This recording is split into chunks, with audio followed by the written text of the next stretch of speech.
Hop, akamizda bo'layotgan muammosi chek yongan, xullas gaz bosib ko'tarmayapti. Launch kontrolga o'sha vang'illayapti, ko'tarolmayapti. Mana bitta bosganimizda o'tirish yo'q. Benzinda ham, gazda ham xuddi shu holat. Hop, bundan tashqari, hozir bu mashinadan tashqari yana bitta miyasini ochib olganmiz. Shu holatda kelgan bitta Sparkimiz ham. Hop, hozir akamizning muammosini xudo xolasa hal qilib beramiz. Hop, akamlarning Sparklarining muammosi gaz benzin bo'lib o'tib qolishi. Hop, mana ko'rishingiz mumkin, switchlarni yechib olganmiz. Mana ikkita original switchimiz turibdi. Ikkita Xitoyimiz turibdi.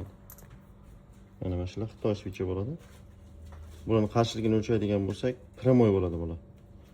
1 kilo ohm shunaqa atrofida ko'rsatadi. Bular primoy hisoblanadi. Bular muammo qilib qoladi Sparklarda ayniqsa. Undan tashqari bo'lgan mashinalar ham muammo qiladi.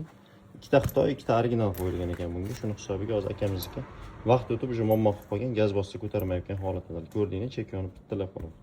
Nasib xudo xohlasa shular bilan hozir bitta ishlari. Hozir bitta yurib zayas qilib tekshirib olamiz akalar.